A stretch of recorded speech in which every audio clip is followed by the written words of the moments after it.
Amables televidentes, tengan ustedes muy buenos días, muy buenas tardes o muy buenas noches, donde quiera que estén detrás de la pantalla. Desde el Centro Cultural San Marcos les presentamos nuestro programa Intensidad y Altura, de César Vallejo. En esta oportunidad vamos a conversar con el doctor Marco Martos Carrera, decano de la Facultad de Letras y Ciencias Humanas. Además, él es el presidente de la Academia Peruana de la Lengua y sobre todo, y estoy seguro que así es un fino y extraordinario poeta. Premio Nacional de Poesía, autor de un sinnúmero de libros de creación, como también de estudios, donde destaca una importante investigación en torno a la obra también de César Vallejo. Doctor Marco, buenos días. Buenos días con todos. Es un gusto tenerlo en nuestro programa y quisiéramos conversar sobre diversos temas. ¿Por qué se interesó Marco Martos, si cabe la pregunta, por la poesía? Qué difícil, las preguntas más sencillas son las más complicadas también para responder. A mí me gustaba jugar con las palabras. Creo que por ahí empieza el fervor por la poesía. Los trabalenguas, los palindromas, me llamaban mucho la atención los palindromas en la infancia y adolescencia, y de pronto un día estaba escribiendo. Bueno, y empecé a seguir. Esa vocación se desarrolló en la casa, en el colegio. Más en la casa, diría, más en la casa, porque no tenía, digamos, mucha fluidez en mi relación con compañeros. Era una persona bastante tímida. Entonces, simplemente algún día mi padre descubrió alguna cosita que escribía y bueno, le pareció bien, pero ahí quedaba la cosa, porque yo tenía otra afición, que era el ajedrez, que era muy avasallante, y parecía que, bueno, me iba a dedicar a ser ajedrecista, pero la poesía fue más fuerte, hasta ahora. Hasta ahora, felizmente, para los que amamos este arte. ¿Y el primer libro de poemas? El primer libro de poemas es del año 65. Sí, yo tenía 23 años. Entonces es uno de los poemas que en lo personal me gusta mucho, Marido y Mujer. Ese está en el segundo. En el segundo, ¿no? Sí, se llama Casti con Nube. Sí, sí. Sí, pero empieza así, Marido y Mujer, sí. Ese es del año 69. ¿Y Camnus Cannubis?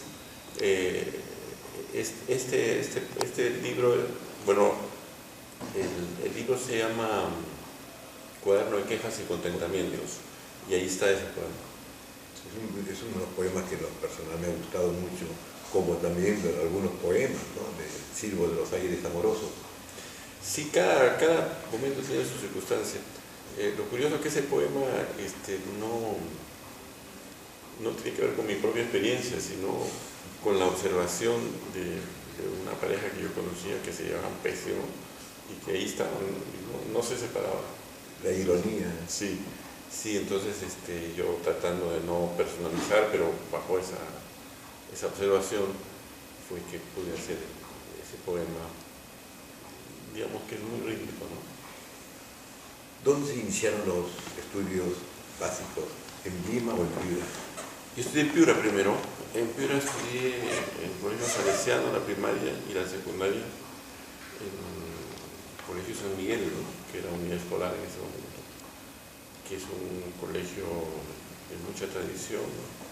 Se fundó en 1825, lo fundó Bolívar, y bueno, pues es el colegio emblemático de Piura. ¿Y en Lima? En Lima entré a la Universidad Católica, estuve ahí varios años, y después me sentí muy atraído por el espíritu de San Marcos y me pasé a San Marcos, digamos, cuando algunos de mis compañeros lo habían hecho también. Es una tentación para muchos.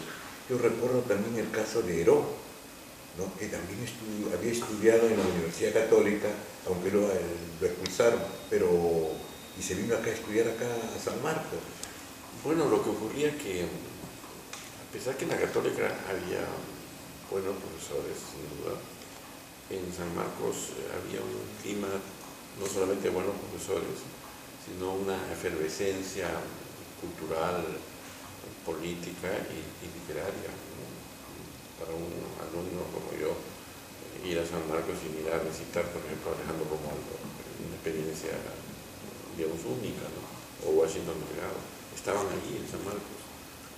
Y era posible hablar con ellos. Paco Mendezú. Sí, o sea, estaban en los patios, o sea, eran nuestros ídolos literarios que estaban caminando por allí. Entonces eso resultaba atractivo, sin duda, para la gente de mi área, ¿no?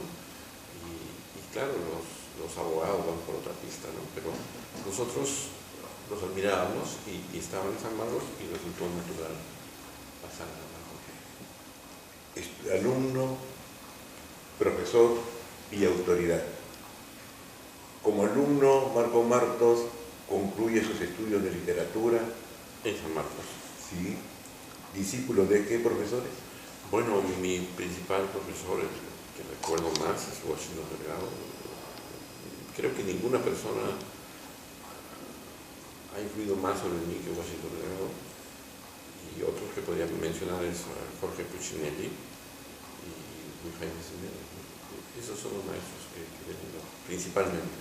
Ha habido otros, claro. Como profesor, Marco Martos recorre todo el escalafón universitario, desde jefe de prácticas hasta profesor principal. En ese periodo, obviamente, ha tenido muchos alumnos. ¿Cuáles son los alumnos a quien más recuerda? Es muy difícil porque uno generalmente se acuerda más de los últimos. No, pero la experiencia más grata que he tenido ha sido en el taller de poesía, ¿no? Y lo más importante es, digamos, que el profesor se vuelve como o es un alumno mayor simplemente. Y la mayor satisfacción del profesor es cuando el alumno se gradúa, o en el caso de la poesía, cuando adquiere notoriedad como poeta. Yo quisiera decir que, por ejemplo, una persona que después fue un destacado poeta, Enrique Burgos, fue alumno en un taller de poesía, después se hizo amigo, ¿no? Amigo cercano, Carlos Marayal, igual, ¿no? Que ha hecho una destacada carrera como profesor. Y también en esos años,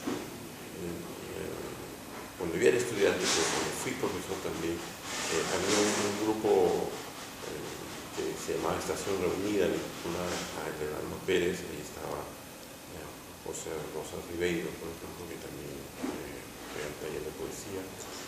Pero la persona que más me acuerdo, y tiene que ver también con la historia de su vida, es de María Emilia Cornejo. Yo conocí a María Emilia Cornejo en el taller de poesía, la vi crecer como poeta, convertirse en algo importante para la poesía, cosa que hasta ahora algunos me niegan, pero ella es la persona que transformó la escritura de la poesía de mujeres, descontando a Blanca Herrera, Carlos Tevecho, ¿no? Pero ella es la que se atrevió a escribir lo que los demás solamente pensaban. Es como dice uno de sus poemas, la muchacha mala de la historia. Y bueno, ahora el recuerdo de ella, como el recuerdo de O o el recuerdo de Luis Hernández, está teniendo también una circunstancia trágica de sufrimiento, y eso tampoco se olvida, ¿no? ¿Y la época de Hipócrita lector? Es más o menos en estos años, es el año 72 al 76. Ahí ya Garayar, que había sido nuestro alumno, Álvaro Pérez de mí, se convirtió en un colega, y el que hubo, si sacamos esa revista, los cuatro, ¿no? Pérez, Garayar, que hubo sido, y fue una buena época. Hemos visto también a Marco Martos recorriendo el ámbito del periodismo. Lo hemos visto como director, o primer director, no recuerdo, de lo que es la Escuela de Comunicación Social, también de la Facultad de Letras. Ha sido también director, creo, de la Escuela de Bibliotecología. Sí, en esos años 80, ¿no? En esos años 80, exactamente. Y finalmente como subdirector del suplemento El Caballo Rojo del diario Marca. ¿Qué recuerda de esos momentos? Bueno, sabes, yo tengo muy metido el hecho de escribir poesía y eso es mi principal, digamos, dedicación. Y queriendo ser poeta, la actividad de profesor no era algo que estuviera en mi horizonte más temprano, pero después vi que sí y que me gustaba. Pero ser profesor es una cosa y otra cosa totalmente diferente es administrar la educación en cualquier nivel. Y para eso no nos enseñan. Uno lo aprende en la práctica o algunos lo aprenden y otros no. Y bueno, yo fui aprendiendo y en cada momento, tal vez lo que sí es un poco audaz, ¿no? Sentía que por qué no podía ser tal.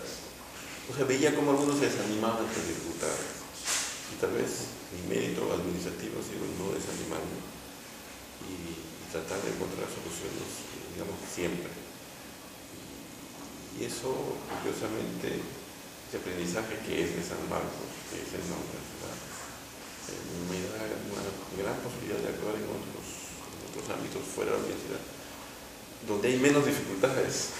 Entonces, yo creo que en San Marcos nos curtimos, ¿no? Y el que aprende estas cosas administrativas ya puede aprender otras cosas también. ¿Qué recuerda de la experiencia del Caballo Rojo? Bueno, yo estuve un tiempo en el Caballo Rojo, pero después pasé al periódico, ¿no? El Caballo Rojo lo dirigía Cisneros, yo no era el director, como has dicho, yo era una persona que estaba ahí. Pero yo aprendí mucho también ahí en el periódico. Bueno, las relaciones también ásperas que así eran entre la gente que hacía este periódico. Pero también muchas cosas de amistad que me duran hasta ahora. Hay amigos que yo he conocido en ese momento que siguen siendo mis amigos ahora. Y bueno, el periodismo pues es una forma, para mí es una forma más de la literatura, o al revés, la literatura es una forma de periodismo. Y entonces hay esa fluidez que por otro lado yo creo que ahora se está perdiendo un poco. Conversábamos en torno al suplemento El Caballo Rojo del diario de Marca, que en su momento se convirtió en una lectura obligatoria de todos los domingos. Las importantes secciones que contenía, en fin, ¿qué recuerdos tiene de ese momento? Bueno, le poníamos mucho empeño a la redacción y teníamos pequeños consejillos para decidir qué cosa salía. Y teníamos sobre todo una gama de colaboradores muy amplia y de mucha calidad. Era algo más que publicar artículos en un suplemento, era una fraternidad y además era una cuestión también política, ¿no? Había la idea de que Perú podía cambiar en la dirección que soñábamos y todo eso, aunado a que éramos jóvenes, daba mucha fuerza. Podría decir que fue una etapa muy hermosa del periodismo y también de nuestra propia vida. La imaginación al poder. Bueno, ese fue un tema francés de la época, es decir, revivido en ese momento. Sí. ¿No? La utopía posible, o como decía Mario Vargas Llosa, ¿no? La utopía a la vuelta de la esquina. Sí, pero sin sueños pues no se hace nada, ¿no? Entonces lo que ha pasado posteriormente es que ha habido un abocinamiento, ¿no? en el periodismo, en los suplementos culturales. Uno a veces abre el periódico y lo ve como un trabajo muy grande y lo deja, ¿no? Cosa que no ocurría en ese momento. Ahora, ¿qué cosa ha significado San Marcos en la vida de Marco Marcos? Bueno, en una ocasión yo le pregunté a un profesor que enseñaba en la Católica que cómo se hacía para estar ahí. Yo he salido de ahí, era que es una broma. Entonces me dice, no le voy a decir, porque creyó que yo quería ir a la Católica. ¿Por qué? Porque usted es demasiado San Marcos. Entonces uso esta frase para alguna otra que no la estoy inventando en este momento. Creo que a San Marcos se entra en un momento por azar, por decisión religión, por lo que fuera. Pero el que entra a San Marcos ya no sale nunca. Yo lo llevo a San Marcos realmente en el corazón. Y eso le ocurre a miles de personas. Entonces, somos portadores de San Marcos donde quiera que vayamos. Hemos aprovechado en el mejor sentido su tradición, su prosapia, su calidad, y ponemos algo también, un poquito de nuestro esfuerzo, nos enriquecemos todos. No conozco ninguna institución, ni de país ni fuera, que tenga esta magia. Debe haberla, yo no lo conozco. Sí, es algo que no es evaluable, ¿no? Es el corazón, ¿no? Es una institución que no se puede decir que donde los sueldos son atractivos, sin embargo, genera una pasión impresionante y gracias a esta identificación la universidad no ha sucumbido hace mucho tiempo. ¿Cuántas ocasiones ha tenido para perder su ruta? Y siempre se ha repuesto la crisis. Y justamente yo creo que ahora es un momento para, en el mejor sentido, hacer una refundación de San Marcos. Conversaba no hace mucho con un destacado amigo común sobre el rectorado del doctor José Antonio Ribeiro, bisabuelo de Julio Ramón Ribeiro precisamente, que le tocó uno de los momentos más duros de la historia de San Marcos, precisamente en este local. Al finalizar la Guerra del Pacífico, este local quedó como destrozado, arrasado virtualmente, y le tocó la reconstrucción. Y los profesores renunciaron a 1/3 de su sueldo para entregarlo hasta la tarea de restauración y reconstrucción de la universidad. Ese detalle yo lo veo como una suerte de continuación hasta el presente. La capacidad que tiene el profesor San Martín de donar gratuitamente no solamente su vida, sino su corazón al servicio de una causa. Mira, yo me quedo asombrado cada día de cómo resolvemos problemas o cómo la gente va resolviendo, poniendo un esfuerzo extra o poniendo dinero. He visto a gente sacar dinero de su bolsillo para poner una necesidad. La gente no sabe después cómo salió también. Es por eso que es como una gran familia, eso es San Marcos. Y como en todas las familias también hay conflictos, claro. Claro, como hay un dicho, aunque no me gusta, pero se dice, ¿no? Hasta en las mejores familias hay problemas, ¿no? ¿No? Pero es así. San Marcos en la historia del Perú, ¿qué nos puede decir? Bueno, fíjate, yo creo que ese es un tema que habría que incentivarlo en los jóvenes, porque yo veo que hay un puñado de personas que podría contarse, realmente con los dedos de la mano, que conocen los vericuetos. Tú eres una de ellas, de la historia de San Marcos, pero por lo menos las cuestiones más importantes hay que decir, el papel de San Martín en la independencia, el papel de San Marcos también en el conjunto con Chile, el papel de San Marcos en los grandes debates que ha habido, ¿no? Por ejemplo, el tema del petróleo. Bueno, eso es algo que ahora tenemos que estimular, la presencia de San Marcos en el debate nacional. Eso está faltando en este momento. Yo creo que eso sería lo más saltante. Y yo me voy enterando viendo la lista de rectores y averiguando algo sobre ellos, ¿no? De cómo hemos tenido rectores, digamos, de todas las especialidades, como algunos han sido pues notables en su área y siempre ya no lo saben. No solamente Pedro Peralta, ¿no? Este hombre tan fuera de serio, versátil, matemático y poeta, para poner dos extremos. Pero hay gente así que vale la pena recordarla, ¿no? Por ejemplo, tuvimos un rector matemático en los años 40, Fedro García. ¿No? Poca gente se acuerda de él, pero fue un matemático. O de Carlos Monge. Exacto, ¿no? Entonces, hablamos de rectores, pero sí. Y nosotros, o sea, tenemos gente brillante todo el tiempo.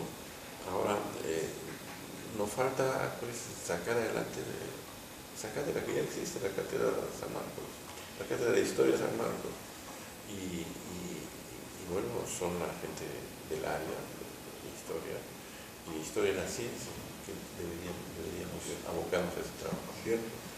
Y dentro del panorama de San Marcos hay una institución pues, que le da la personalidad a la Universidad de San Marcos, que sin ella no se podría decir que tiene 460 años de funcionamiento ininterrumpido. Nos referimos a la Facultad de Letras, donde eres precisamente el decano. Bueno, fíjate, yo siempre estoy diciendo esto que a veces asombra. San Marcos tiene 20 facultades en este momento y hay 19 facultades que tienen una semana de homenaje. Letras no tiene. ¿Y por qué Letras no tiene? Porque Letras no necesita semana, porque Letras nació con la universidad. O sea, nuestra semana y nuestro mes es el día de fundación de la universidad, y eso estamos muy orgullosos. Y por eso yo veo con entusiasmo el porvenir de Letras, que, digamos, en un momento adecuado está creciendo. No ha crecido, digamos, desordenadamente, sino que ahora que podemos un poco, hemos creado dos especialidades, que son danza y conservación. Pero danza y conservación son especialidades que ya venían siendo trabajadas. Danza 40 años y conservación otros tantos a través de la especialidad de arte. Ahora han adquirido un perfil propio, una categoría de carrera universitaria. Estamos contentos con eso. Pero también el trabajo que viene en los años que vienen es muy fuerte en esas áreas. Y yo soy consciente que a mí me toca simplemente empezarlo, pero es lo mejor que nos ha podido ocurrir. Marco no solo lleva 3 años como decano, sino 460 años de toda una tradición, que es un peso muy duro. Bueno, pero también es un estímulo. Sí, yo lo siento así. No es cualquier. Para los señores o amigos televidentes, que habrían señalado que en la Facultad de Letras y Ciencias Humanas ha tenido como decano personajes que son la historia del Perú. Entonces entiendo que ser decano de la Facultad de Letras no solamente es mi tiempo que me dura, sino cargar verdaderamente y ser la continuación de esa hermosa tradición de amor por las letras, ¿no? Y por el conocimiento puro. Una vez vi una observación que hacía un joven historiador sobre Basadre, que fue profesor de letras, ¿no? Basadre lo imaginaba, Basadre que era pequeñito, ¿no? Como un gigante, ¿no? De la historia, por supuesto, en cuyos hombros nos subimos para ver más lejos en el porvenir. Yo diría que un poco eso es el peso de la historia. Son también raíces dentro de nuestra cultura, dentro de nuestra nacionalidad, y eso nos hace ser, digamos, más seguros también a los peruanos y a los sanmarquinos respecto de lo que somos y de lo que queremos ser. Somos un país y somos una universidad dentro de este país con profunda tradición. Y por eso mismo no nos vamos a quedar allí, sino que queremos proyectarnos para verla. Observo, por ejemplo, que en los diversos documentos de la universidad, con miras a dar a conocer su oferta educativa, se presentan personajes, ¿no? Pero lo que es curioso es que de todos los personajes que se presentan como representativos de la universidad y de la cultura del país, con la excepción del doctor Federico Villarreal, de Antúnez de Mayolo y de Daniel Alcides Carrión, todos son de la Facultad de Letras. Basadre, Porra, Vallejo, Vargas Llosa, etcétera, ¿no? Bueno, pero eso tiene que ver también con una situación del país, ¿no? Y que yo quisiera de todas maneras comentar, ¿no? Mariátegui y Villarán, uno autodidacta y el otro rector de San Marcos. Los dos, esos escritos, más o menos en los mismos años, dijeron algo que sigue siendo válido para ahora, ¿no? Que nos faltan más científicos, que al país le faltan más científicos, y es decir, personas de las áreas básicas. Y ahora estamos viendo cómo nuestros especialistas, los de la Facultad de Letras, tienen vínculos cada vez más fuertes con personas de las áreas, digamos, científicas. Dos ejemplos. Uno, la gente de bibliotecología que está en letras, se vinculó con la Facultad de Sistemas. Y en el futuro no podrá haber bibliotecario que no esté vinculado al sistema. El sistema se puede dedicar a muchas cosas, pero si se dedica a bibliotecología, el bibliotecario tiene que saber el sistema. Y la otra área es arte y conservación. Arte y conservación tienen que estar en vínculo con las facultades aparentemente más alejadas, que son física, que son química, que son matemática. Esas tres áreas están íntimamente vinculadas con el arte. Y acaba de haber ahora un congreso de la ASMAP, una asociación internacional que tiene que ver con esta relación entre estas áreas. Y yo me he quedado muy sorprendido escuchando algunas de las ponencias de este congreso de físicos o de gente de arte o de químicos que bueno, apuntan en una misma dirección. Pongo solamente un ejemplo. Un expositor brasileño explicaba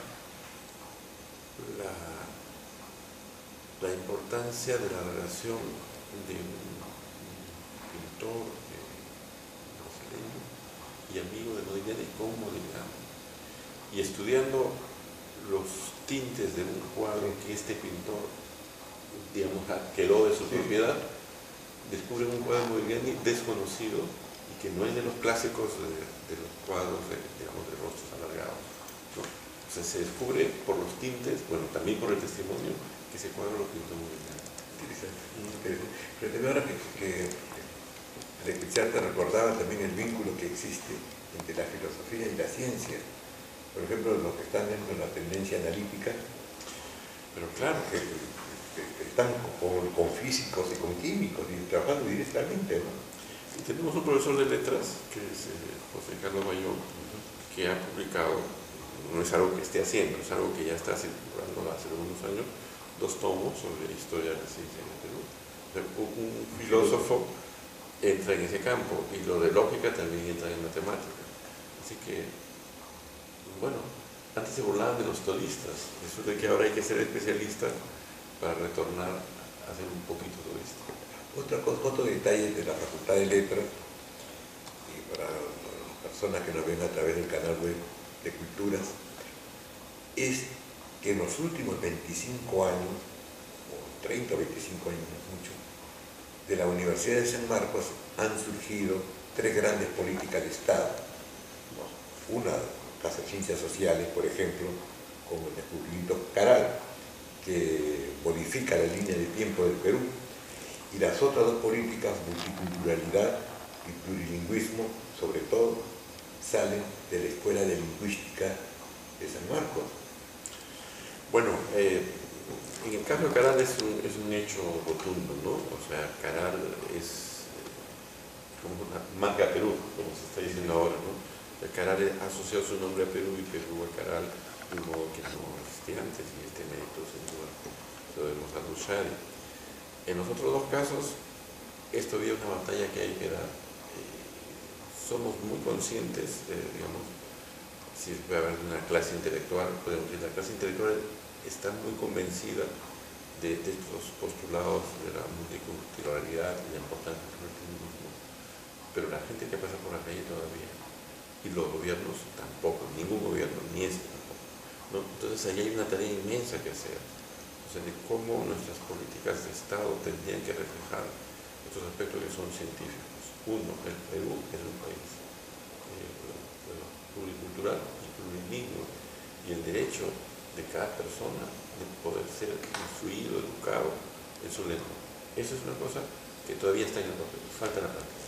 Hay que recordar este detalle, Marco, porque el Ministerio de Educación ha elaborado un mapa lingüístico del Perú, y ese mapa lingüístico del Perú es del SILA. Conversábamos en torno a la importancia de la formación artística en el Perú y la contribución que desarrolla, o que realiza, la Escuela de Arte de la Facultad de Letras. Sobre todo, que es la única institución que está formando historiadores de arte en un país donde el rasgo que lo distingue es precisamente el arte. Hablar aquí en el Perú tranquilamente se habla de 7.000 años de pintura peruana, cultura algo semejante, en fin, ¿Qué nos puedes decir sobre eso? Bueno, la especialidad de arte es la más antigua, dentro de las mujeres, y se da el caso pues, de la formación de la gente en arte, que es la historia del arte, y el vínculo indispensable con los artistas, que no se forman allí, pero que son, digamos, el objeto de estudio. Entonces tenemos dos galerías. Teníamos antes una pequeña, ahora tenemos una bastante grande, y donde constantemente se hacen exposiciones de nuevos artistas o de artistas consagrados, de tal manera que es muy fácil, dada el lugar donde se encuentran, que personas pasen y realmente 2.000 personas con facilidad en una semana ven estos cuadros. Bueno, es mucho lo que hay que hacer en arte, ¿no? El país lo requiere y lo exige, y podemos decir que nuestros egresados siempre se ubican en puestos donde son destacados y apreciados. Hay mucha calidad. Yo me doy cuenta de tener tantos diarios con ellos.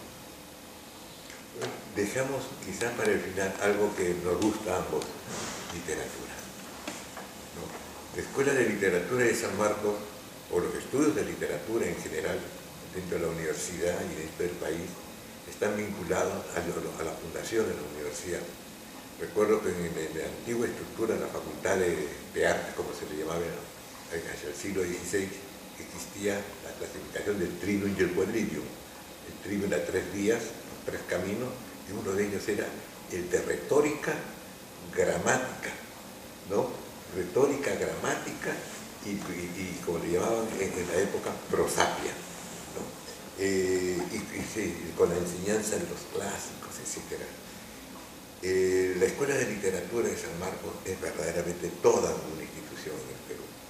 De ahí han egresado la mayor parte a lo que alguna vez Mario Vargas Llosa decía, era el cuartel general de la literatura peruana. ¿Qué recuerdos o qué comentario le suscita esta escuela? Bueno, en el plano personal, ahí es donde he conocido a las personas que son más amigas mías a lo largo del tiempo, ¿no? Como profesores míos, después como colegas y también como alumnos. Hay una especie de magia de los estudios literarios. Estudiantes que están, digamos, realmente dando sus primeros pasos, llega un momento como que se les abre, no sé qué cosa es, un ojo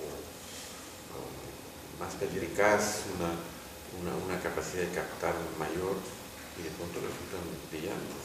Tenemos casos que sorprenden. Mencionaré uno nada más, Camilo Fernández, un profesor estupendo, y en una ocasión algunos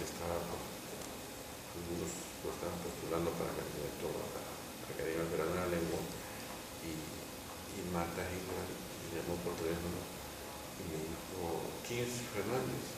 Ahora mucha gente toca la puerta de la academia, no sé quién es Fernández. No puedes sentirte orgullosa de eso. Voy a encargarme que sepas Fernández. Y en la tarde, conversando con él, le mandó los 8 libros de crítica que ha publicado. Y bueno, pues, no, desde Luis Alberto Sánchez no hay otro que publique más, a eso me quiero referir, ¿no? Entonces, y con calidad. Marta Hegel me llamó un día más tarde para decirme: tenías razón, Carlos, no me centraba. Y ella me lo conoció. Bueno, quiere decir que el lado, digamos, crítico, con este ejemplo, está bastante bien cubierto. Y otra área que tiene literatura de San Marcos es la edición. Nosotros no tenemos edición como una carrera, pero tenemos cursos de edición. Y las personas de literatura son los mejores editores posteriormente, porque la literatura está asociada al amor al texto, al amor al libro como objeto, y por supuesto también a la transmisión electrónica. Pero todo esto lo hace gente egresada de literatura. Y además la cantidad de egresados de la Escuela de Literatura que hoy son profesores en diversas universidades del mundo, no es ninguna exageración. He podido comprobar mucho que egresados de esta escuela enseñan en las más prestigiosas universidades de los Estados Unidos como de Europa. Los archivos, el archivo bayesiano, el archivo garcilasista, son los más grandes y completos del mundo. Yo creo que la Escuela de Literatura de San Marcos está entre las mejores verdaderamente de América Latina, y es un desafío enorme para las personas que tienen que dirigir esta escuela, y también al decano, desde luego, pues, llevar en sus hombros tan honrosos cargos, ¿no? O encargos, perdón, ¿no? Bueno, por ejemplo, una cosa que acabamos de hacer, que ya ha sido por iniciativa de jóvenes a punto de egresar, pero todavía algunos, es un congreso internacional en homenaje a Eguren. Entonces, aquí se dieron una serie de hechos favorables. En primer lugar, pudimos tomar contacto con 2 o 3 especialistas de fuera, pero no más, y el resto han sido peruanos. Pero a la luz de este congreso tomamos contacto con la familia de Eguren, que ellos mismos nos buscaron. Hicimos una exposición de una nieta de Eguren, unas fotografías, y de una pequeña película que esta nieta está haciendo, que está empezando a hacer. Perdón, sería sobrina o nieta, porque Eguren no publica, ¿no? Y pudimos también enterarnos de algo que pocos saben, ¿no? La familia Eguren donó al Instituto de Agüero todo lo que tienen. Y todo lo que tienen son manuscritos es una forma de decir, escritos a máquina de Eguren con correcciones a mano. Esta es la famosa máquina de fotografías que Eguren inventó. Está este pequeño telescopio casero que también él hizo, y en una ligera inspección que yo mismo he hecho para este archivo, he visto variantes en las plumas de Eguren que simplemente no son públicas, y también el director del Instituto de Agüero tuvo como amabilidad venir al Congreso y mostró un mismo objeto con un centésimo de los materiales que tiene, hecho preparado por Julio Ortega, que ya se ha editado en Madrid. Entonces, en una sola reunión hubo, digamos, 30 o 40 estudios sobre Eguren, se leyó su poesía, se tomó contacto con sus parientes, actualmente vivos, y bueno, el perfil de Eguren, digamos, ha quedado más definido. Todo esto redundará en una lectura. Inclusive, un detalle familiar curioso, ¿no? Su sobrina bisnieta, no la fotógrafa sino otra, estaba diciendo que cuando Eguren vivía en Colmena ocurrían tales y cuales cosas, y ya se había trasladado ahí desde el Barranco, porque la familia había tenido que su casa en Barranco. Entonces yo me pregunté, ¿pero cómo? Me enteré que Eguren cuando murió vivía en la calle Quílica. Entonces pregunté, ¿qué pasó? Es que no pudieron seguir pagando la casa de Colmena y se mudaron a una más modesta calle Quílica. Por supuesto, esto no es literatura, pero es el personaje que se ha vuelto entrañable para los peruanos, ¿no? Hay algo que dije yo al final del Congreso, ¿no? Que lo puedo resumir en una frase. Admiramos a Eguren y después de este Congreso lo queremos, porque nos enteramos de más detalles de su asombroso quehacer. Es una especie de héroe intelectual, héroe de la poesía de los años 20. Y con esas mismas palabras de que al escucharlo no solamente lo queremos, sino más lo apreciamos, y ese es el sentimiento que tenemos por Marcos en estos momentos, luego de haber conversado esta mañana en el canal web de Culturas, el Centro Cultural San Marcos, de una institución como nuestra universidad, que ha cumplido 460 años de funcionamiento ininterrumpido. Gracias, doctor Marco Martos, por su amable presencia y a ustedes también nuestro agradecimiento por habernos prestado su atención. Gracias y hasta otro momento.